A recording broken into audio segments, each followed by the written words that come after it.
Hello everyone, आप सभी का मैं क्लास 10th में स्वागत करता हूं। आज के इस वीडियो से हम कक्षा 10 की जो विज्ञान है वो स्टार्ट कर रहे हैं। आपका जो विज्ञान का पहला चैप्टर है वो है रासायनिक अभिक्रियाएं एवं समीकरण। ये चैप्टर बहुत आसान है, सभी चैप्टर बहुत आसान है अगर आप मेरी तरीके से पढ़ोगे। विज्ञान कक्षा 10 की ना बहुत ही आसान है। ठीक है, बिना किसी देरी के वीडियो को हम स्टार्ट करेंगे। बहुत ही मस्त तरीके से मैं आपको सिखाऊंगा, बस वीडियो को शुरू से लेकर एंड तक देखना है। ठीक है, वीडियो को कर दो लाइक बच्चों, बाद में भूल जाते हो। तो सबसे पहले बात आती है रासायनिक अभिक्रिया। ठीक है, कि भैया रासायनिक अभिक्रिया क्या होती है। ठीक है, उससे पहले भी मैं आपको कुछ परिवर्तन के बारे में बताना चाहूँगा। ठीक है, कुछ एग्जाम्पल देके मैं आपको चीज़ समझाना चाहूँगा। आपने कुछ परिवर्तन देखे होंगे। दो तरीके परिवर्तन होते हैं बच्चों।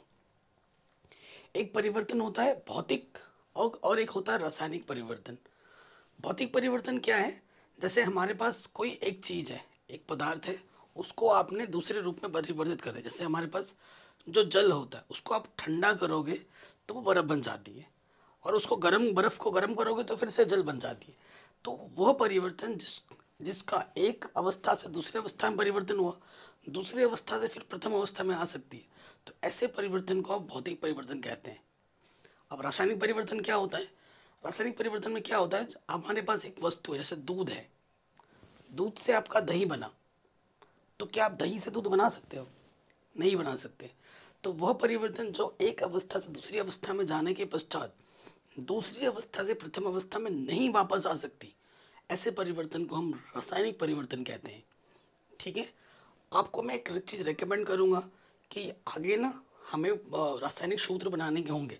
उसके लिए जो तत्वों के परमाणु क्रमांक होते हैं, उनका प्रतीक होता है, वो हमें याद करना होगा कम से कम 1 से लेकर 23 तक। ये ज़रूर कर लेना बच्चों। ठीक है, तो सबसे पहले बात करेंगे अब हमारा जो पहला टॉपिक है रासायनिक अभिक्रिया। देखो, अभिक्रिया में जो होती है, हम अभिक्रिया कैसे करते हैं, जैसे मैं आपको एग्जांपल देता हूँ। मेरे पास सपोज करो ये गिलास है। ठीक है, इस गिलास में पानी भरा पड़ा है। एक गिलास पानी है, उस पर मैंने थोड़ा सा क्या डाल दिया, नमक डाल दिया या थोड़ा सा चीनी डाल दिया। ठीक है, उसको फिर मैंने मिला दिया, और फिर मेरे पास जो बना एक नींबू पानी, ठीक है, या फिर नमकीन पानी, जो भी बन गया। तो जो अभिक्रिया में हम भाग लेने वाले जो तत्व होते हैं, हमारे पास पानी था और नमक था, तो ये होते हैं अभिकारक। अभिक्रिया में भाग लेने वाले तत्वों को अभिकारक कहते हैं। और अभिक्रिया के उपरांत जो बनता है उसे उत्पाद कहते हैं। जो हमारा गिलास में हम नमक से घुला हुआ पानी है ना, वो मेरा उत्पाद है। ठीक है, तो अभिक्रिया में भाग लेने वाले पदार्थों को हम अभिकारक कहते हैं, और अभिक्रिया के दौरान जो बनता है उसे हम उत्पाद कहते हैं। ये ध्यान रखना। अब रासायनिक अभिक्रिया क्या है? देखो, ये क्या चीज़ होती है रासायनिक अभिक्रिया? हमारे पास जो अभिकारक हमने लिया, जो उत्पाद बना, जब इनको ना हम प्रतीकों के द्वारा दिखाते हैं, मैंने वही बोला बच्चों, हाइड्रोजन को हम H से दिखाते हैं, है ना, हीलियम को He से प्रदर्शित करते हैं। देखो, हाइड्रोजन को हम H से दिखाते हैं, हीलियम को He से दिखाते हैं, कार्बन को C से दिखाते हैं, ऑक्सीजन को O से दिखाते हैं। तो जब अभिक्रिया में भाग लेने वाले तत्वों को हम उसके परमाणु के प्रतीकों के द्वारा दर्शाते हैं, तो उसे हम कहते हैं रासायनिक समीकरण। ठीक है, वही चीज़ हमने यहाँ लिखा हुआ है। जब एक या एक से अधिक पदार्थ परस्पर अभिक्रिया करके नए पदार्थ बनाते हैं, तो ऐसी अभिक्रिया को रासायनिक अभिक्रिया कहते हैं। ठीक है, हाइड्रोजन और ऑक्सीकरण मिलकर जल का निर्माण करते हैं। जैसे ये हाइड्रोजन है और ये ऑक्सीजन है, ये जल बना रहा है। और एक चीज़ बच्चों ये ध्यान में रखना होता है, जब भी हम ऐसे समीकरण बनाएंगे तो वो समीकरण संतुलित होनी चाहिए। अभी संतुलित समीकरण क्या होता है वो मैं आपको समझाऊंगा। जो समीकरण संतुलित नहीं होती है उसे हम असंतुलित समीकरण कहते हैं, या फिर ढांचा समीकरण भी कहते हैं। ठीक है, जो समीकरण संतुलित नहीं होती है उसे हम असंतुलित समीकरण कहते हैं, या फिर ढांचा समीकरण भी कहते हैं। ठीक है बच्चों, अब आगे बताऊंगा कि इसकी हमें ज़रूरत क्यों पड़ती है। ठीक है, रासायनिक समीकरण को संतुलित करने की आवश्यकता क्यों पड़ती है। ठीक है, ये चीज़ सब चीज़ आगे आपको मैं बताऊंगा। देखिए, रासायनिक अभिक्रिया में होने वाले परिवर्तन, क्या क्या परिवर्तन होता है। जैसे हमारे पास ये बीकर है, बीकर में मैंने कोई पदार्थ लिया, उसमें मैंने कुछ मिलाया, तो उसके रंग में परिवर्तन आ सकता है। ठीक है, सबसे पहला परिवर्तन होता है रंग में परिवर्तन। जैसे मैंने अब एक एग्जाम्पल ही दिया था, अभी मैंने आपको बोला था एक गिलास पानी लो। ठीक है, पानी जब लोगे उसका जो कलर होगा, और उसमें तुम कुछ पदार्थ जब मिलाओगे, नमक ही मिला रहे हो तुम, और नमक या फिर चीनी जो भी मिलाओगे ना, चीनी अगर मिलाओगे तो उसका रंग थोड़ा सा भूरा भूरा हो जाता है। जो पहले पानी था सफ़ेद एकदम लग रहा था क्रिस्टल क्लियर, वो अब वैसा कलर नहीं रहेगा। तो उसके रंग में थोड़ा मोड़ा परिवर्तन तो होगा ही होगा। अगर वहाँ पर रासायनिक अभिक्रिया में बात की जाए तो सबसे पहली चीज़ हमें देखने को मिलती है रंग में परिवर्तन। उसके रंग में परिवर्तन ज़रूर होगा, थोड़ा हो ज़्यादा हो, होगा ज़रूर। ठीक है बच्चों, आगे बात करते हैं अवस्था में परिवर्तन। यहाँ देखा, इसकी अवस्था में परिवर्तन हो रहा है। तो जब भी कुछ करोगे ना, तो हो सकता है उसकी अवस्था में परिवर्तन हो। द्रव अवस्था से वो किसी गैसीय अवस्था में जा सकता है ना। तो उसकी अवस्था में भी परिवर्तन होता है रासायनिक। ठीक है, अवस्था में भी उसके परिवर्तन होता है। आप देख रहे हैं ये भाई साहब इसमें कुछ मिला रहे हैं, इसने मिलाया था पानी, ठीक है, लिक्विड फॉर्म में मिलाया और बन गया कैसा। तो हमेशा अवस्था में भी परिवर्तन होता है। तापमान में परिवर्तन होता है। ठीक है, नेक्स्ट क्या होता है, तापमान में परिवर्तन। जब भी हम कोई अभिक्रिया करेंगे ना, तो उसके तापमान में परिवर्तन होगा। तापमान या तो घटेगा या बढ़ेगा। ठीक है, कुछ ना कुछ चीज़ें होंगी ही होंगी। तो उसके टेम्परेचर में भी परिवर्तन होता है, तापमान में भी परिवर्तन होता है। एग्जाम्पल, जब बीकर में 20 डिग्री सेल्सियस पर पानी देखते हैं, सोडियम हाइड्रोक्साइड को मिलाया जाता है। देखो हमारे पास 20 डिग्री सेल्सियस पर पानी है हमारे पास है, उसके अंदर हम सोडियम हाइड्रोक्साइड मिला रहे हैं, और इससे घोल का तापमान ना 42 डिग्री हो जाता है। जो बीकर में पानी था, रूम टेम्परेचर उसका 20 था। जैसे ही मैंने उसमें सोडियम हाइड्रोक्साइड मिलाया, उसका जो टेम्परेचर है ना, वो 20 से 42 हो गया। क्योंकि हमने उसका रासायनिक अभिक्रिया हो रही है ना वहाँ पर, तो रासायनिक अभिक्रिया होगी तो तापमान में परिवर्तन होगा। यहाँ पर तापमान बढ़ रहा है। ऐसे ऐसे अभिक्रिया भी हो सकती है जिसमें तापमान घटेगा भी। ठीक है, गैस का उत्सर्जन होता है। आप देख रहे हैं जब भी कोई अभिक्रिया होगी ना, तो कुछ ना कुछ कभी कभी गैस भी बनेगा। अधिकतर अभिक्रियाओं में हाइड्रोजन गैस मुक्त होती है, कार्बन डाइऑक्साइड निकलती है, तो गैस भी निकलता है अभिक्रिया के दौरान, कुछ ना कुछ गैस निकलता है। और फॉर एग्जांपल फैक्ट्रियों में जो चीज़ बनती है, आपने देखा चिमनी से धुआं निकलता है ना। तो कुछ ना कुछ गैस, कुछ ना कुछ पदार्थ बाहर ज़रूर उत्सर्जित होती है। उत्सर्जन का मतलब बाहर निकलना। ठीक है, तो ये सब परिवर्तन होता है। अब मैं आपको बताऊं, हमारे जीवन में, हमारे भौतिक, हमारे हमारे दैनिक जीवन में होने वाली रासायनिक अभिक्रियाएं कौन कौन सी है। ठीक है, जैसे ये सबसे पहला एग्जाम्पल देखो, ये भोजन का पाचन। हम खाना खाते हो, हमारे पास भात होता है, दाल होता है ना, हम मुंह में डालते हो, चबाते हो, पेट में जाता है। लेकिन सुबह क्या निकलता है, खाते कुछ है निकलता कुछ है। तो ये क्या है, ये परिवर्तन है, रासायनिक परिवर्तन है भाई। ठीक है, तो भोजन का पाचन ये हमारा एक रासायनिक परिवर्तन है। उसके साथ साथ आप देख सकते हैं श्वसन। ठीक है, हम ऑक्सीजन लेते हैं लेकिन कार्बन डाइऑक्साइड छोड़ते हैं, है ना। और ये जो श्वसन होता है एक ऊष्माक्षेपी अभिक्रिया होती है। ये क्या होता है आगे आपको जानने को मिलेगा। क्षेपी का मतलब ऊष्मा निकलती है जब आप सांस लेते हो, ठंडी हवा लेते हो, लेकिन जब आप सांस छोड़ रहे हो करके देखो, गर्म हवा में गर्माहट होती है क्योंकि उसमें कार्बन डाइऑक्साइड है। ठीक है, तो ये श्वसन हो गया। दही का बनना, दूध से दही बन रहा है, मैंने एग्जाम्पल दिया था।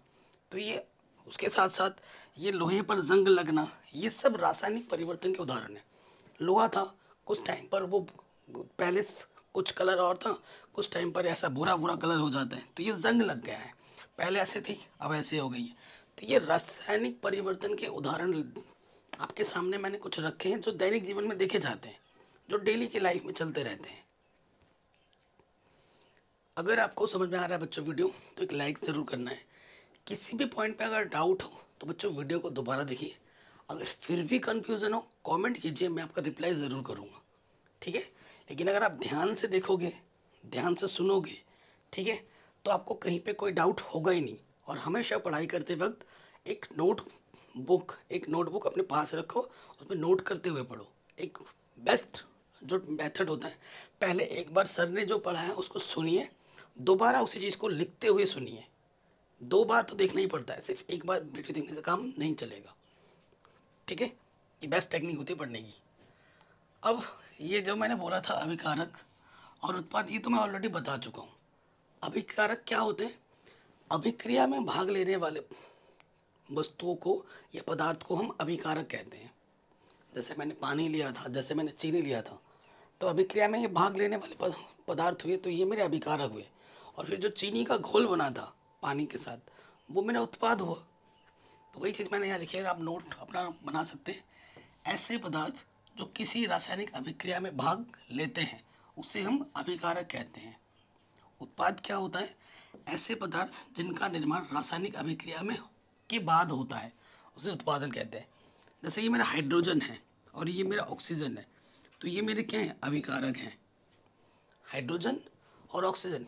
ठीक है, जब भी आपकी अभिक्रिया होगी ना बच्चों, तो इस तरफ बाईं तरफ आपका अभिकारक होगा और दाईं तरफ आपका उत्पाद होगा। ठीक है, आपकी बाईं तरफ क्या होगा बच्चों? अभिकारक, और दाईं तरफ आपका उत्पाद होगा। ठीक है, देखो हाइड्रोजन ने ऑक्सीजन के साथ अभिक्रिया करके क्या बनाया? पानी बनाया, H2O बनाया। ठीक है, तो ये हमारा क्या हो गया? एक H2O एक उत्पाद हो गया। क्लियर? रासायनिक समीकरण की बात करते हैं। रासायनिक समीकरण क्या होता है? ठीक है, रासायनिक परिवर्तन के बारे में तो हम जान गए, भौतिक परिवर्तन भी मैंने आपको बता दिया। अगला टॉपिक आता है रासायनिक समीकरण क्या होता है। कई बच्चों को ये समीकरण बनाना नहीं आता होगा। समीकरण बनाने के लिए मैं एक अलग से वीडियो बनाऊंगा। ठीक है, और पहले तो बना चुका हूँ, आप पुराने वीडियो से देख सकते हैं, लेकिन लेटेस्ट भी मैं आपको सिखाऊंगा। उसके लिए मैं आपको पहले से ही होमवर्क देता हूँ बच्चों। परमाणु क्रमांक 1 से लेकर परमाणु क्रमांक 30 तक तत्व का नाम, उसका प्रतीक और उसका परमाणु क्रमांक सीरियल वाइज याद करना है। बिना उसके आप ये बना नहीं पाओगे। वो याद होगा तो ये बहुत आसान है, एकदम आसान है। एक अलग से वीडियो बना के हम सिखाएंगे। ठीक है, आप लोगों को टेंशन मत लो। सारी चीज़ तो वैसे मैं पहले ही पढ़ा चुका हूँ, मैथमेटिक्स भी पूरी पढ़ा चुका हूँ, बट ये नई सीरीज है, आपकी प्यार और सपोर्ट की बहुत ज़रूरत है और आप ज़रूर करोगे। रासायनिक समीकरण क्या होता है? जैसे यह एक हमारे पास एक रासायनिक समीकरण है, रासायनिक अभिक्रिया। ये मैग्नीशियम है, ये हाइड्रोक्लोरिक अम्ल है, ये मैग्नीशियम क्लोराइड है और ये हाइड्रोजन है। ठीक है, तो किसी भी रासायनिक अभिक्रिया में जो अभिकारक हैं, जो उत्पाद हैं, उनको जब हम उनके प्रतीक के रूप में लिखते हैं तो उसे हम कहते हैं रासायनिक समीकरण।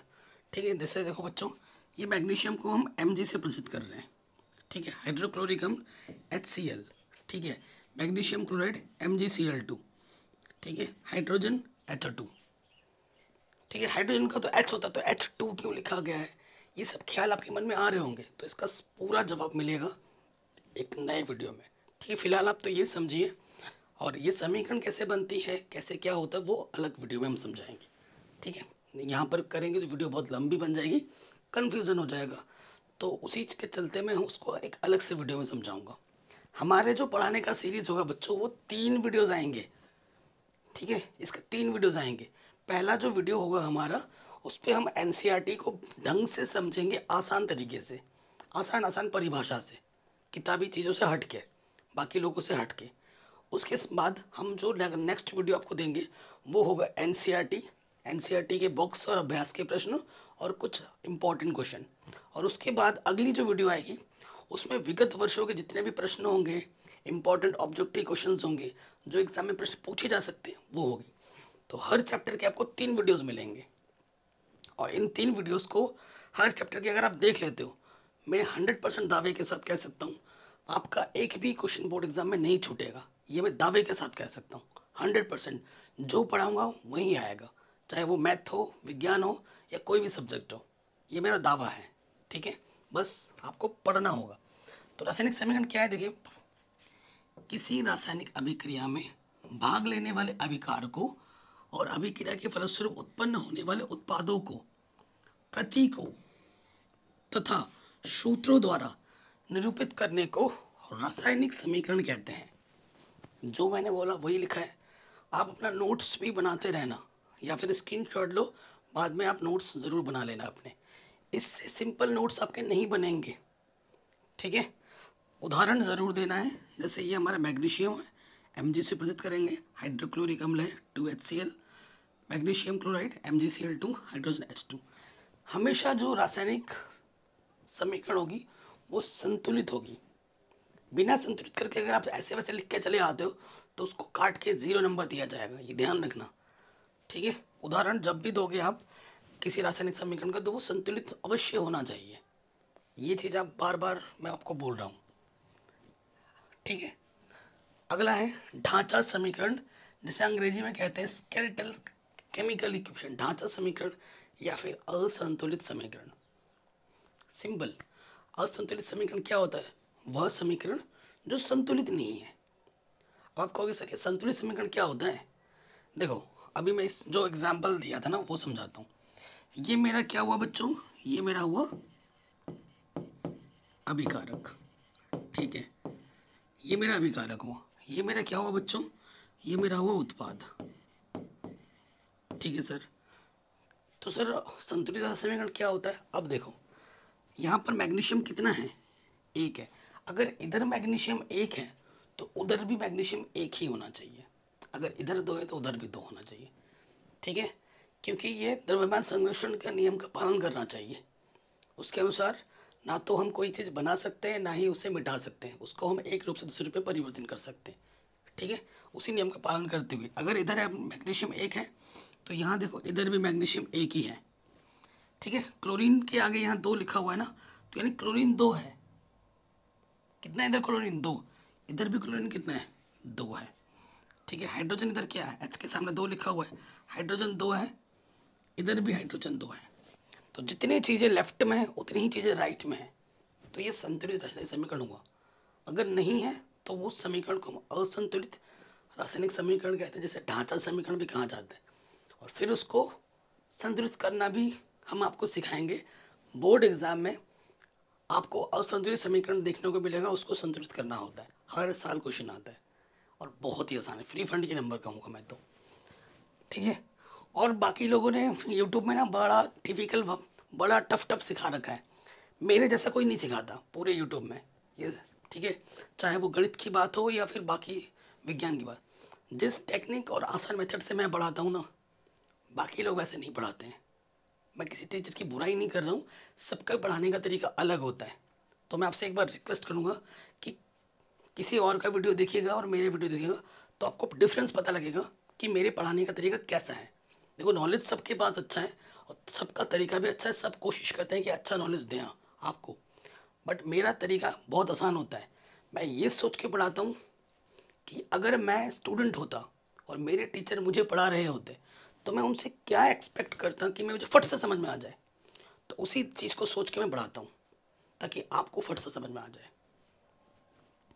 तो ढांचा समीकरण क्या होता है? देखो यदि रासायनिक समीकरण में अभिकारकों और उत्पादों को संतुलित नहीं किया जाता है तो उसे ढांचा रासायनिक समीकरण कहते हैं। उदाहरण के स्वरूप ये Mg+O2 यहाँ लिखा है MgO, तो क्या ये संतुलित है? नहीं है, क्योंकि इधर मैग्नीशियम 1 है, चलो उधर भी मैग्नीशियम 1 है, अच्छी बात है। इधर ऑक्सीजन 2 है और इधर ऑक्सीजन 1 है, ऑक्सीजन डिसबैलेंस है ना, संतुलित नहीं है। तो ये क्या हुआ? ढांचा समीकरण हुआ, ठीक है। ये असंतुलित समीकरण हुआ। इसको संतुलित कैसे बनाएंगे? अब देखो बहुत आसान होता है यार।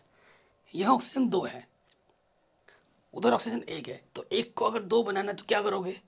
यहाँ गुणा होता है, जोड़ना नहीं होता है। आप कहोगे सर हम एक जोड़ देंगे, जोड़ना नहीं है, गुणा करना है। इसमें एक दिमाग में डाल लो, यहाँ संतुलित जब भी करना है तो हमें गुणा करना है, संतुलित करना है तो गुणा करना है, संतुलित करना है तो गुणा करना है, ये अपने दिमाग में डाल लो, ठीक है। तो 1 को 2 बनाने के लिए हम क्या कर सकते हैं? 2 से गुणा कर सकते हैं। ऑक्सीजन यहाँ 1 है तो 2 बनाने के लिए क्या करेंगे? 2 से गुणा कर देंगे। अच्छा अब क्या हुआ? ऑक्सीजन तो भैया 2 बन गया, लेकिन मैग्नीशियम भी कितना बन गया? 2 बन गया। अरे भाई सर आप तो ऑक्सीजन को संतुलित कर रहे थे, इधर तो मैग्नीशियम को आपने असंतुलित कर दिया। उधर 2 है इधर 1 है, अब तो क्या हो गया? इधर भी 2 कर देते हैं, तो इधर भी 2 से गुणा कर दिया। ठीक है, तो देखो मैग्नीशियम 2 हो गया, मैग्नीशियम 2, ऑक्सीजन 2, ऑक्सीजन 2। इतना आसान है। इसी टाइप के क्वेश्चंस आपको देखने को मिलेंगे और इस टॉपिक पे मैंने अलग से वीडियो भी बना रखी है, ठीक है, जिसमें लाखों बच्चों ने देख रखा है उन वीडियोस को। यहाँ तो मैं सिखाऊंगा, अगर आपको ज़्यादा क्वेश्चंस की प्रैक्टिस करनी है तो वो वीडियो भी आप सर्च करके देख सकते हैं, लिंक्स भी मैं डाल दूंगा डिस्क्रिप्शन पे, सो डोंट वरी। आगे बढ़ते हैं नेक्स्ट। अच्छा बच्चों, मेरी आवाज़ आ रही होगी ना प्रॉपर? आगे बढ़ते हैं। संतुलित रासायनिक समीकरण, ठीक है, असंतुलित असंतुलित देख लिया, अब हम बात करेंगे संतुलित रासायनिक समीकरण की। तो वह रासायनिक समीकरण जिसमें दोनों पक्षों यानी कि अभिकारकों और उत्पादों, लेफ्ट और राइट में, प्रत्येक तत्व के परमाणुओं की संख्या बराबर होती है, संतुलित रासायनिक समीकरण कहलाती है। ठीक है, अभिकारक और उत्पाद में जितने भी तत्व हैं उनके परमाणुओं की संख्या अगर बराबर है तो उसे हम संतुलित रासायनिक समीकरण कहेंगे। सीधी सी बात है। उदाहरण देखो, ये लिखा हुआ है Mg प्लस 2HCl MgCl2H2। यहाँ देखिए, इधर मैंने लिखा है अभिकारक और इधर लिखा है मैंने उत्पाद। ठीक है, ये Mg है, इसमें हाइड्रोजन है इसमें और क्लोरीन है इसमें। तो अभिकारक Mg कितना है इस तरफ? 1। ठीक है, उस तरफ Mg कितना है? 1। देखो हाइड्रोजन कितना है इस तरफ? 2। और इधर हाइड्रोजन कितना है यहाँ पर? 2। ठीक है, फिर क्लोरीन इधर कितना है? 2। और यहाँ पर कितना है? 2। ठीक है, तो ये रासायनिक अभिकरण क्या हो गई? संतुलित हो गई। ये संतुलित रासायनिक समीकरण अभिक्रिया है। अभी मैं आपको संतुलित करना भी सिखाऊंगा अब क्वेश्चंस के साथ। आगे बढ़ते हैं। अब हम कह रहे हैं, क्वेश्चन बना के मैंने रखा, आखिर रासायनिक समीकरण को संतुलित करना क्यों ज़रूरी है ना? आप सोच रहे होंगे सर, ये जो भी समीकरण है इसको संतुलित करना क्यों ज़रूरी है, हम क्यों करते हैं? विज्ञान और गणित में आप क्यों सवाल हमेशा अपने मन में रखो, स्पेशली विज्ञान में, है ना? क्योंकि क्यों अगर आपके मन में नहीं आ रहा तो आप विज्ञान को सीख नहीं रहे हो, बस क्वेश्चंस को रट रहे हो, किसी तरीके से पास होने का सोच रहे हो। ऐसा नहीं होना चाहिए। हमेशा क्यों कैसे विज्ञान में होना बहुत ज़रूरी है। ठीक है, जिस बच्चे के मन में ये चीज़ है ना क्यों कैसे, वो बच्चा आगे बहुत ज़्यादा है। ठीक है, वो चीज़ों को सीख रहा है, इसका मतलब ये होता है। तो देखो, पहली बात तो मैंने बोला था, द्रव्यमान संरक्षण के नियम के अनुसार किसी भी रासायनिक अभिक्रिया में ना तो द्रव्यमान का निर्माण होता है और ना ही विनाश।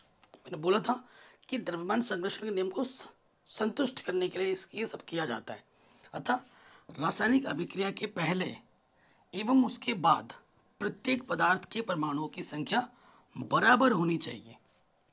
ठीक है, तो अगर आपसे क्वेश्चन आ जाता है कि हम रासायनिक समीकरण को संतुलित क्यों करते हैं, तो आपका एक लाइन में जवाब होना चाहिए, द्रव्यमान संरक्षण के नियम को संतुष्ट करने के लिए।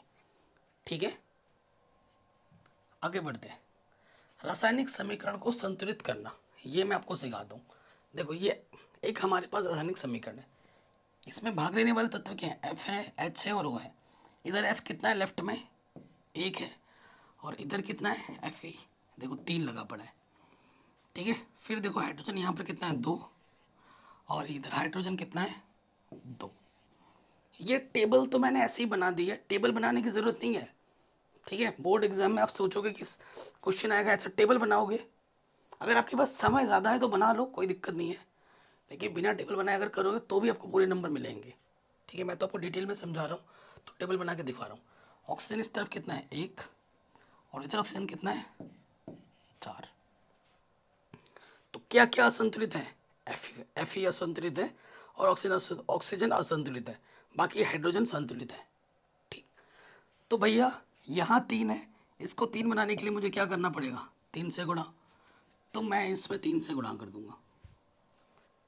उधर 3 है, इधर 1 है, 1 को 3 बनाने के लिए 3 से गुणा करनी होती है, कर दिया। भैया इधर हाइड्रोजन 2 है, उधर भी हाइड्रोजन 2 है, कोई दिक्कत नहीं है। लेकिन भैया इधर ऑक्सीजन 4 है और इधर ऑक्सीजन 1 है, तो 4 बनाने के लिए क्या करना पड़ेगा? 4 से गुणा करना पड़ेगा। ऑक्सीजन को 4 बना दिया, ठीक है, ऑक्सीजन को हमने 4 बना दिया, परंतु हाइड्रोजन हमारा कितना हो गया, कितना हो गया, ये देखो, ये 2 है और ये 4, 4 गुणा 2, हाइड्रोजन हमारा 8 हो गया। इसको संतुलित करने के चक्कर में ये बिगड़ गया, कोई दिक्कत नहीं, हाइड्रोजन 8 हो गया। 8 बनाने के लिए इसको किससे गुणा करना होगा, 4 से, 4 दूनी 8, हो गया संतुलित, ठीक है। तो क्वेश्चन अगर आप एक सीख रहे हो तो कम से कम 2 और बनाने की चेष्टा करो, ठीक है। जब से खुद से जब तक एक क्वेश्चन 2 बार नहीं बनाओगे ना तो कॉन्फिडेंस अंदर से नहीं आएगा, और जब एक आपका बन जाएगा ना तो आएगा, अरे यार मैं सीख गया हूँ, मुझे भी आता है, बना लूँगा मैं, आगे आगे ऐसा आएगा। तो जब तक आपके अंदर से ये आवाज़ नहीं आएगी कि हाँ मुझे आता है, मैं कर सकता हूँ, मैं ऐसा आएगा तो कर दूंगा, तब तक आप सच में सीख नहीं रहे हो। ये बात आप अपने मन में बांध लो। आगे बढ़ते हैं। ये प्रश्न है, मैग्नीशियम इस तरफ कितना है, 1 है, उस तरफ भी 1 है, ऑक्सीजन इस तरफ 2 है, इधर 1 है,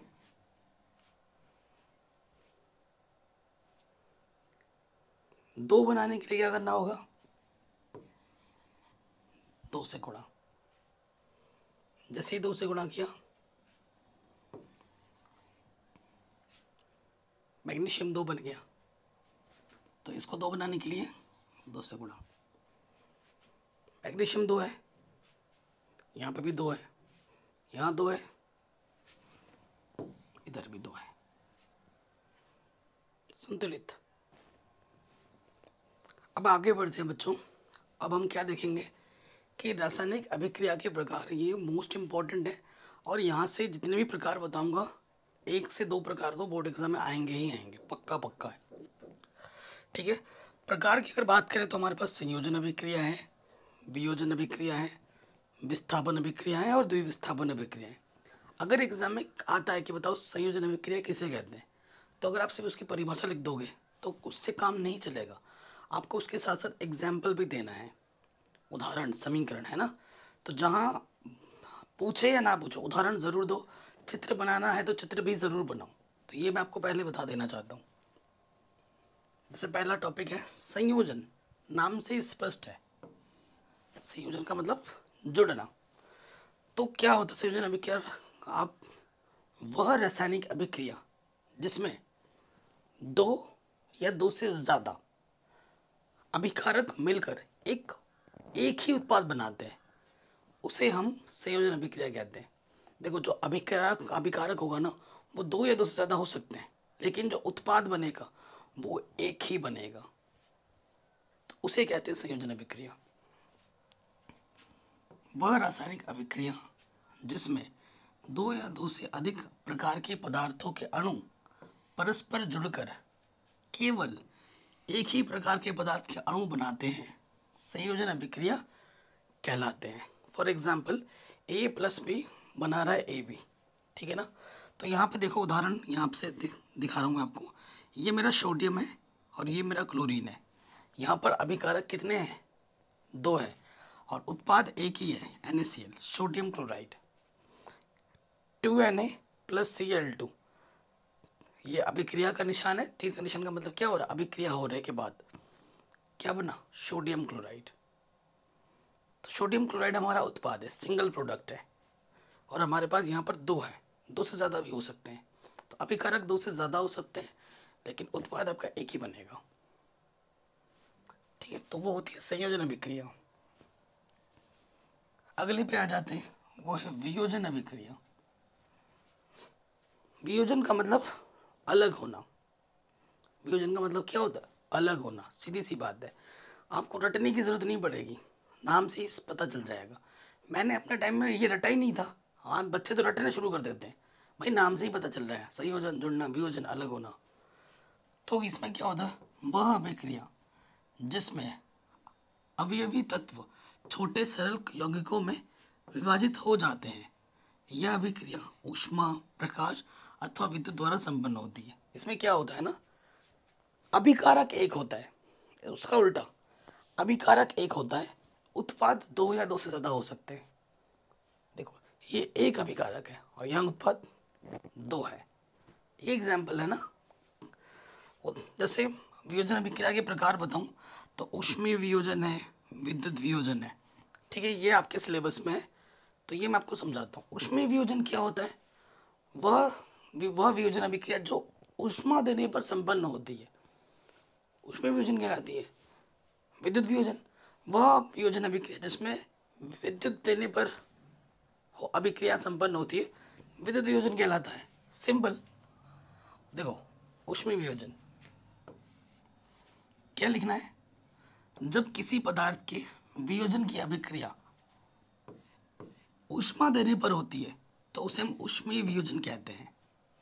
हमारे पास क्या है? पोटेशियम क्लोरेट है, ये KClO3 पोटेशियम क्लोरेट, ठीक है। इसको हमने क्या दिया? ऊष्मा दिया। ऊष्मा को ना ऐसे चिन्ह से भी प्रदर्शित करते हैं। तो ये अपघटन हुआ, क्या हो गया? पोटेशियम क्लोराइड और ऑक्सीजन, ठीक है। हमारे पास अभिकारक 1 था, उत्पाद 2 है। तो संयोजन अभिक्रिया का उल्टा होता है। बोर्ड एग्जाम में क्वेश्चन भी आ जाता है कि संयोजन अभिक्रिया वियोजन अभिक्रिया के व्युत्क्रम क्यों है। तो बस दोनों की परिभाषा और एग्जाम्पल डाल दो, हो गया अंतर। अगला प्रश्न है विद्युत वियोजन। विद्युत वियोजन क्या होता है? जिस रासायनिक अभिक्रिया में यौगिक, देखो अब विद्युत वियोजन कहाँ पर होता है?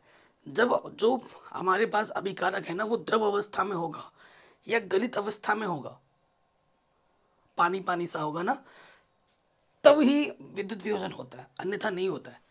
जिस रासायनिक अभिक्रिया में यौगिक गलित अवस्था में या जलीय विलयन में होता है और विद्युत प्रवाहित करने पर वियोजन होता है, उसे हम विद्युत वियोजन कहते हैं। जैसे मेरे पास ये सोडियम क्लोराइड है NaCl, हम इसमें विद्युत दे रहे हैं, इलेक्ट्रिसिटी दे रहे हैं, तो ये सोडियम और क्लोरीन में अलग हो जाएगी। बन गया आराम से, ठीक है। तो ये होता है विद्युत वियोजन। अगला है विस्थापन या प्रतिस्थापन अभिक्रिया क्या होती है, ठीक है। विस्थापन या फिर प्रतिस्थापन क्या होता है? तो जिन अभिक्रियाओं में कोई अधिक क्रियाशील तत्व अपने से कम क्रियाशील तत्व को उसके यौगिक से विस्थापित कर देता है, उसे हम विस्थापन अभिक्रिया कहते हैं। आपने देखा होगा, आप क्लास में पढ़ने जाते हो, है ना, आप जहाँ बैठे हो, अगर आपसे कोई पहलवान टाइप है, थोड़ा लंबा चौड़ा है, वो करेगा हट मैं यहीं बैठूंगा, तुम्हारा बैग उठा के पीछे फेंक देता है और वो वहाँ बैठ जाता है। तुम कुछ कहते नहीं हो क्योंकि तुम बेचारे पतले दुबले पतले इंसान हो, उससे अगर लड़ने जाओगे तो तुम्हें और मार के धो देगा। तो वही चीज़ यहाँ पे भी है। अगर कोई अधिक क्रियाशील तत्व है ना, वो क्या करते हैं, कम क्रियाशील तत्व को उसको वहाँ से हटाता है और वो उसकी जगह पे आ जाता है। ये सिर्फ तुम्हारे साथ ही नहीं होता, ये हर जगह चल रहा है भाई, है ना। जैसे ये आयरन है और ये कॉपर सल्फेट है, तो क्या बन गया? फेरस सल्फेट बन गया और कॉपर अलग हो गया। तो ये जो देखो, ये जो Fe है और ये जो कॉपर है, कॉपर की जगह पे क्या जाएगा? Fe आ जाएगा, क्योंकि ये जो Fe है ना कॉपर की तुलना में अधिक क्रियाशील है, तो वो उसको उसके जगह से हटाएगा और खुद उसकी जगह पे आ जाएगा FeSO4, या CaSO4 था, और बेचारा ये जो कॉपर है वो अलग हो जाएगा। तो ये जो अभिक्रिया है इसे हम प्रतिस्थापन अभिक्रिया या फिर विस्थापन अभिक्रिया कहते हैं, ठीक है। इजी सा परिभाषा है, इजी सा एग्जाम्पल है, समझ में आ गया होगा। अगला है द्विविस्थापन या उभय प्रतिस्थापन अभिक्रिया। इसमें क्या होता है ना, एक अदला बदली होती है, भाई तू मेरी जगह है मैं तेरी जगह जा रहा हूँ, है ना, ऐसा होता है। द्विविस्थापन अभिक्रिया में दो अलग अलग परमाणु या परमाणु के समूह उनका आपस में आदान प्रदान होता है। इनका क्या होता है? आपस में आदान प्रदान। उदाहरण देखो, उदाहरण क्या है? जैसे ये हमारा बेरियम क्लोराइड है और ये मेरा सोडियम सल्फेट है, फिर यहाँ क्या हो गया? बेरियम सल्फेट, यहाँ हो गया सोडियम क्लोराइड। देखो ये Ba है, Ba आ जाएगा SO4 के साथ, और ये Na और Cl2 ये एक साथ आ जाएंगे, BaSO4 और NaCl2, 2NaCl2। ठीक है, मेरे को पेट में दर्द भी हो रहा है, उल्टी भी आ रही है। ठीक है, तो ये अदला बदली हुई, तो ऐसे को हम क्या कहते हैं? द्विविस्थापन या उभय प्रतिस्थापन अभिक्रिया। तो ये क्वेश्चन भी आपका आराम से बन गया। अगला आता है अवक्षेपण अभिक्रिया किसे कहते हैं। इसमें क्या होता है ना, जो उदाहरण मैंने दिया था अभी आपको, ये अवक्षेपण के लिए भी होगा। ये अवक्षेप है। नेक्स्ट देखो, ये होता क्या है, देखो जब दो विलयनों को मिलाया जाता है तो उनकी अभिक्रिया के बाद श्वेत रंग के एक पदार्थ का निर्माण होता है जो जल में अविलेय होता है। देखो जब दो चीज़ों को मिलाएंगे तो एक श्वेत पदार्थ बनेगा, सफ़ेद सफ़ेद टाइप का, और जो जल में घुलता नहीं है। अब घुलेगा नहीं जल में तो रेत बालू टाइप्स होता है, समझ लो, वो नीचे बैठ जाएगा, है ना, तल के नीचे आके बैठ जाएगा, और वो जो नीचे आके बैठा है ना वही अवक्षेप है। ठीक है, और ऐसी अभिक्रिया को ही हम क्या कहते हैं? अवक्षेपण अभिक्रिया कहते हैं। तो यही लिखा है हमने, जब दो विलयनों को मिलाया जाता है उनकी अभिक्रिया से श्वेत रंग के एक पदार्थ का निर्माण होता है जो जल में अविलेय है। इस अविलेय पदार्थ को अवक्षेप कहते हैं। जिस अभिक्रिया में अवक्षेप का निर्माण होता है उसे हम अवक्षेपण अभिक्रिया कहते हैं। ठीक है, उदाहरण, ये बेरियम क्लोराइड है, ये सोडियम सल्फेट है, मिलके क्या बना? Barium sulphate. ये जो BaSO4 है ये हमारा सफ़ेद अवक्षेप होता है, ये अवक्षेप है, ये मेरा क्या अवक्षेप है, और ये सोडियम क्लोराइड। तो ये जो BaSO4 है ना, इसे अवक्षेप कहते हैं, और ये जो अभिक्रिया है अवक्षेपण अभिक्रिया का एक उदाहरण है। एग्जाम में पूछा गया है, ठीक है, बोर्ड एग्जाम में, अवक्षेपण अभिक्रिया से आप क्या समझते हैं। अब आता है रासायनिक अभिक्रिया के प्रकार। ठीक है, ऊर्जा के प्रवाह के आधार पर। तो एक होता है ऊष्माशोषी अभिक्रिया, एक होता है ऊष्माक्षेपी अभिक्रिया, और ये हर साल बोर्ड एग्जाम में आता है। बहुत आसान है और हर साल बोर्ड एग्जाम में आता है। नाम से ही पता है, ऊष्माशोषी। शोषी का मतलब ऊष्मा की ज़रूरत है उसे, वह रासायनिक अभिक्रिया जिसमें अभिक्रिया के दौरान ऊष्मा की आवश्यकता हो उसे हम ऊष्माशोषी अभिक्रिया कहते हैं। ऊष्माशोषी अभिक्रियाओं में अभिक्रिया के दौरान ऊष्मा अवशोषित होती है, ली जाती है। उदाहरण, प्रकाश संश्लेषण अभिक्रिया। तो जब प्रकाश संश्लेषण अभिक्रिया होती है, जब पेड़ पौधे अपना खाना बनाते हैं तो उन्हें सूरज की ऊष्मा की ज़रूरत होती है। तो ये जो अभिक्रिया आप देख रहे हैं, प्रकाश संश्लेषण अभिक्रिया, ये कैसी अभिक्रिया है? ऊष्माशोषी अभिक्रिया है। ऊष्मा उसको चाहिए अभिक्रिया के दौरान। ठीक है, और एक ले सकते हैं जैसे N2+O2, और ऊष्मा उसको इधर चाहिए, ऊष्मा इधर आए लेफ्ट में, तो ये अगर ऊष्मा आपको लेफ्ट में दिख रहा है तो वो अभिक्रिया क्या है? ऊष्माशोषी है, क्योंकि लेफ्ट में ऊष्मा है। अगर राइट में ऊष्मा प्लस करके लिखा हुआ होता तो ऊष्माक्षेपी है। इससे ये आइडिया लगता है। अगला, ऊष्माक्षेपी अभिक्रिया। तो ऊष्माक्षेपी अभिक्रियाओं में अभिक्रिया के दौरान ऊष्मा निकलती है, निर्मुक्त होती है। उदाहरण, श्वसन। श्वसन, जब आप ऑक्सीजन लेते हो ठंडी हवा, और लेकिन जब छोड़ते हो तो गर्म हवा निकलती है। तो श्वसन एक ऊष्माक्षेपी अभिक्रिया होती है। बोर्ड एग्जाम में क्वेश्चन आ जाता है, श्वसन को हम ऊष्माक्षेपी अभिक्रिया क्यों कहते हैं। ठीक है, तो इम्पोर्टेंट क्वेश्चन के लिए तो मैं अलग से वीडियो बनाऊंगा। यहाँ पर तो हम कॉन्सेप्ट सीख रहे हैं। देख रहे हो, ये ऑक्सीजन ले रहा है, लेकिन जब बाहर निकाल रहा है कार्बन डाइऑक्साइड निकाल रहा है। इसने अभी देखो ऑक्सीजन लिया और इसने कार्बन डाइऑक्साइड छोड़ी। ठीक है, तो ये उदाहरण हो गया। जैसे कोयले का दहन। दहन मतलब जलाना। कभी भी किसी चीज़ को अगर हम जलाएंगे तो ऊष्मा ज़रूर निकलेगी। आग निकल रही है तो ऊष्मा निकल रही है ना। तुम एक पेपर को जलाओ, लकड़ी को जलाओ, किसी भी चीज़ को जलाओगे तो जब भी दहन होगा तो ऊष्मा ज़रूर निकलेगी, और ऊष्मा निकलेगी तो यानी कि ऊष्माक्षेपी अभिक्रिया है। जैसे ये कोयले का दहन, ये कोयला है, दहन का मतलब +O2। किसी चीज़ को अगर जलाना है तो ऑक्सीजन के बिना वो जलेगा नहीं, है ना। तुमने देखा होगा जब कहीं पे आग लगती है तो हम पानी फेंकते हैं, एक्चुअली पानी में भी ऑक्सीजन होता है, तभी तो जब देखा होगा हमारे पास सिलेंडर रखे होते हैं, है ना, ऐसा सिलेंडर मारते हैं, क्यों? क्योंकि उसमें ऑक्सीजन नहीं होता है। पानी में भी एक ऑक्सीजन होता है, क्योंकि हाइड्रोजन के 2 मोल होते हैं, ऑक्सीजन का 1 मोल होता है, तो उसमें भी तो ऑक्सीजन उपस्थित है, तो वो भी आग को कहीं ना कहीं बढ़ावा देता है जब बड़े पैमाने पे आग लगती है। ठीक है, तो C+O2 CO2 और क्या निकलता है, ऊष्मा प्लस ऊष्मा। देखो इस तरफ ऊष्मा है, यानी कि ऊष्मा क्षेपीय अभिक्रिया है। अब आता है अपोपचय अभिक्रिया। ठीक है, तो अपोपचय अभिक्रिया को समझने से पहले हमें जानना होगा कि उपचयन अभिक्रिया क्या होती है, अपचयन अभिक्रिया क्या होती है। अब अपोपचय अभिक्रिया को रेडॉक्स अभिक्रिया भी कहते हैं। ठीक है, तो वो जान लो। उपचयन, उपचयन को ऑक्सीडेशन रिएक्शन कहते हैं अंग्रेजी में। ये क्या होती है, देखो वह रासायनिक अभिक्रिया जिसमें अभिक्रिया के दौरान ऑक्सीजन जुड़ता है और हाइड्रोजन की कमी होती है। ऑक्सीजन का बढ़ना और हाइड्रोजन या फिर हाइड्रोजन का घटना अगर हो रहा है तो वो उपचयन है। इसी का उल्टा अपचयन क्या होता है, ऑक्सीजन की कमी, हाइड्रोजन की वृद्धि, अपचयन है। देखो यहाँ पे लिखा हुआ है, जिस अभिक्रिया में ऑक्सीजन का संयोजन अथवा हाइड्रोजन का वियोजन होता है उपचयन अभिक्रिया कहलाती है।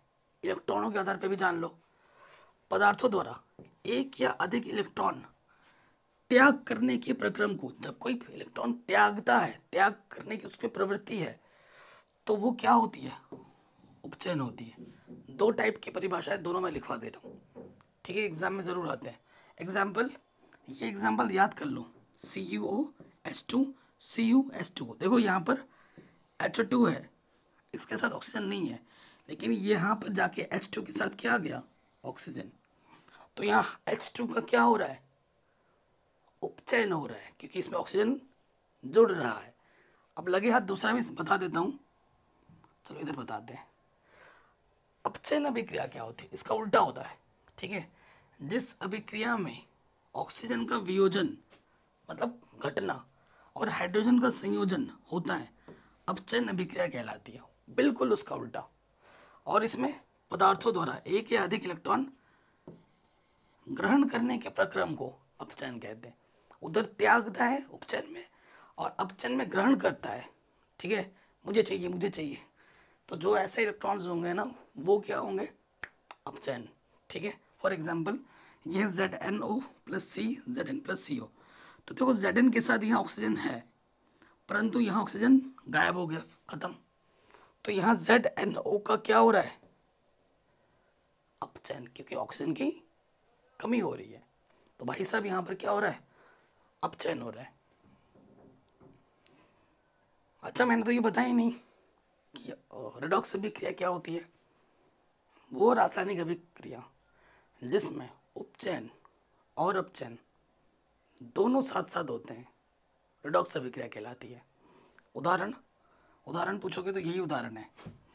देखो यह तो हो रहा है अपचयन, ठीक है, और यहाँ क्या हो रहा है, उपचयन। देखो कार्बन के साथ ऑक्सीजन जुड़ रहा है, तो अपचयन भी हो रहा है, उपचयन भी हो रहा है। एक ही अभिक्रिया में दोनों चीज़ें हो रही हैं। तो ये अभिक्रिया वैसे क्या है, रेडॉक्स अभिक्रिया भी आप उदाहरण में आ सकता है। ये वह रासायनिक अभिक्रिया जिसमें उपचयन और अपचयन दोनों एक साथ संपन्न होती हैं, उसे हम रेडॉक्स अभिक्रिया या अपउपचय अभिक्रिया कहते हैं। ठीक, उपचय क्या होता है, अभिक्रिया में वह पदार्थ जो अन्य पदार्थ को उपचयित कर देता है उपचय कहलाता है। जैसे KBr है, Cu है। अपचय क्या होता है, अभिक्रिया में वह पदार्थ जो अन्य पदार्थ को अपचयित करता है अपचय कहलाता है। उदाहरण क्लोरीन। अपउपचय अभी मैंने आपको बताया, वे अभिक्रिया जिनमें उपचयन अपचयन एक साथ संपन्न होती है अपउपचय अभिक्रिया या फिर रेडॉक्स अभिक्रिया कहलाती है। ठीक है, दैनिक जीवन में उपचयन अभिक्रियाओं के प्रभाव। तो सबसे पहले संचारण। पहले एक बार आप चित्र देख लो, ये वाला और ये वाला। संचारण क्या होता है, जब हम कोई, हमारे पास कोई धातु है, उस धातु को अगर आप एक जहाँ पर प्रकाश नहीं है वहाँ रखो जहाँ पे आपका नमी है, जहाँ पर अंधेरा रहता है, ठीक है, वहाँ अगर रख दो, जब कोई धातु आर्द्रता, वायु, पानी, अम्ल आदि के संपर्क में आता है तब धातु संक्षारित हो जाती है। तब धातु पे एक भूरी भूरी कलर की परत चढ़ जाती है ना। उसे हम क्या कहते हैं, जंग लगना या फिर संचारण कहलाता है। उदाहरण, लोहे पर जंग लगना, चांदी पर काला आ जाना, तांबे का हरा हो जाना, ये सब क्या है, संचारण के उदाहरण है। ठीक है, लोहे की वस्तुओं पर अगर हम पेंट कर दें तो पेंट करके उसको हम संचारण से बचा सकते हैं। अगर हम लोहे की वस्तु को पेंट कर देते हैं तो पेंट करने से क्या होता है, उस पर एक कोटिंग चढ़ जाती है और फिर वो डायरेक्ट पानी और वायु के संपर्क में नहीं आती है क्योंकि उसके ऊपर एक कोट चढ़ा हुआ है। ठीक है, तभी बार बार करना पड़ता है पेंट, क्योंकि कुछ समय बाद वो कोटिंग हटने लगती है ना। तो अगर हम उसको लोहे की वस्तु को हम पेंट करके उसको संक्षारण से हम बचा सकते हैं। एग्जाम में आता है कि लोहे की वस्तु को हम पेंट क्यों करते हैं, संक्षारण से बचाने के लिए। विकृत गंधिता, देखो आपने देखा होगा आपके घर पे जो खाना बनता है या कोई भी चीज़ रखी हुई होती है, आज आपने बनाया, 2 दिन बाद या 1 दिन बाद से ही उसमें कुछ थोड़ी थोड़ी बदबू, उसके 2 दिन बाद थोड़ी और बदबू, है ना, बदबू आने लगती है, उसका टेस्ट बदल जाता है। अगर खा के देखोगे तो उसमें खट्टापन ज़्यादा होगा, है ना, वो बदबू मारेगा, महकेगा, खाने लायक नहीं रहता। ठीक है, तो ये क्यों होता है, देखो आपने जो भी कोई तेलीय चीज़ बनाई है, जिसको आपने तेल से बनाया है, ठीक है, तेलीय वसीय पदार्थ, भाई ततैया उड़ रहा, काट ना ले। देखो वसायुक्त और तेलीय खाद्य सामग्री वायु के संपर्क में आने पर उपचयित हो जाती है। देखो जो भी चीज़ आप खाने से, तेल से बना रहे हो, वसा से बना रहे हो, अगर वो वायु के संपर्क में आएगी, क्योंकि वायु में ऑक्सीजन है, ऑक्सीजन आएगी प्लस O2 प्लस O होगा, मतलब ऑक्सीजन जुड़ रहा है उसमें, यानी कि उपचयन हो रहा है। तेलीय से बना हुआ खाद्य पदार्थ, वसा से बना हुआ खाद्य पदार्थ अगर उपचयित हो जाता है तो वो उसका जो स्वाद होता है, उसका जो गंध होता है वो बदल जाता है, भाई काट डाले। तो उसे हम क्या कहते हैं, विकृत गंधिता कहते हैं। आपने देखा होगा जो आपके पास लेज आता है, कुरकुरे होता है, करकरे होता है ना, मार्केट में कई कई ब्रांड आ गए, उनमें हवा भरा होता है। आप बोलते हो भाई मैंने 10 रुपये दिए हैं तो मुझे हवा भर के क्यों दे रहा है, इसमें लेस तो इतना है। हवा जो होता है बच्चों, वो ऑक्सीजन नहीं होता है, वो ऐसी वैसी हवा नहीं, वो नाइट्रोजन है, ऑक्सीजन नहीं होती वो। अगर वो नाइट्रोजन उस चिप्स के पैकेट में ना रहे तो वो ऑक्सीजन के संपर्क में आ जाएगा और ऑक्सीजन के संपर्क में आते ही वो उपचित हो जाएगा, उसका स्वाद गंध हो जाएगा। आपने देखा होगा जिसमें वो कोई लेस का पैकेट है, कोई कुरकुरे का पैकेट होगा, वो अगर हवा उसमें से बाहर निकली हुई है पिलपिला, तो उसमें से खाओगे तो उसको पिलपिला होता है, ऐसा ऐसा मुड़ा मुड़ा होता है, वो क्रंची नहीं होता है, खाने में भी मज़ा नहीं आता, टेस्ट नहीं आता। क्यों, क्योंकि वो उपचयित हो गया है, हवा के संपर्क में आ चुका है। इसीलिए आप जब खरीदने भी जाते हो तो बोलते हैं हवा भरा हुआ चाहिए मुझे, क्यों, क्योंकि उसमें नाइट्रोजन होता है, उसे उपचयित होने से बचा के रखता है। ठीक है, क्योंकि वो नाइट्रोजन है, ऑक्सीजन नहीं है, तो वो जो चिप्स है वो नाइट्रोजन के संपर्क में है। नाइट्रोजन हट जाएगी तो वो ऑक्सीजन के संपर्क में आ जाएगा, आते ही उपचयित हो जाएगा और फिर विकृत गतिविधि आपको देखने को मिलेगी। ठीक है, 2 टाइप की अभिक्रिया और बताता हूँ, फिर ये चैप्टर ही खत्म हो जाएगा। मंद अभिक्रिया, वह अभिक्रिया जो बिल्कुल धीमे धीमे धीमे धीमे हो रही है तो उसे हम कहते हैं मंद अभिक्रिया। ठीक है, और तीव्र अभिक्रिया क्या होती है, वह अभिक्रिया जो एकदम फट से हो जाती है उसे हम कहते हैं तीव्र अभिक्रिया। अभिक्रिया को मंद करना हो या अभिक्रिया को तेज करना हो, दोनों ही स्थिति में हमें उत्प्रेरक की आवश्यकता होती है। एक नया वर्ड आ गया ना, उत्प्रेरक। उत्प्रेरक क्या करता है, अभिक्रिया को, अभिक्रिया की जो दर होती है उसे घटाता है या बढ़ाता है, तो उसे हम उत्प्रेरक कहते हैं। ठीक है, वे अभिक्रियाएं जो मंद गति से धीरे धीरे होती है, जिनके पूरे होने में अधिक समय लगता है, उसे मंद अभिक्रिया कहते हैं। जैसे H2 + I2 2HI।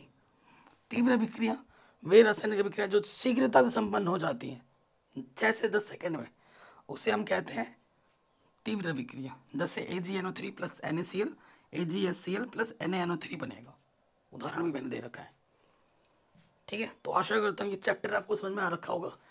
मैंने टू द पॉइंट जो एग्ज़ाम में जो चीज़ आती है वो लिए हैं। ठीक है, कुछ टॉपिक्स जो मुझे अगले वीडियो में बताना है, ठीक है, वो मैं बता दूंगा। बाकी सारा क्वेश्चन यहीं से ही आएगा। अगर ये बेसिक चीज़ आपको समझ में आ गई ना, तो अभी इंपॉर्टेंट क्वेश्चन जो हैं एनसीईआरटी के जो क्वेश्चन हैं वो आप आराम से बना लेंगे। 3 वीडियो ज़रूरी हैं, concept, NCERT plus important question जिसमें विगत वर्षों के प्रश्न पत्र भी होंगे और एग्ज़ाम में आने वाले प्रश्न भी होंगे। ठीक है, तो वीडियो कैसी लगी ज़रूर बताएं कमेंट करके। डिस्क्रिप्शन ज़रूर चेक करें, गणित भी मैंने पूरी बढ़ा रखी है, नई सीरीज़ स्टार्ट कर दी है। क्लास 11-12 की मैथ्स वगैरह भी मैंने अपने चैनल पर करा रखी है, तो फ्यूचर में भी हम आपके साथ कब बने रहेंगे। ठीक है, तो चैनल को सब्सक्राइब कीजिए और इस वीडियो को ज़्यादा से ज़्यादा शेयर कीजिए। ठीक है, आपको इसका PDF भी मैं आपको दे दूँगा जिन्होंने कोर्स ले रखा है। जय हिंद, मिलते हैं नए वीडियो में।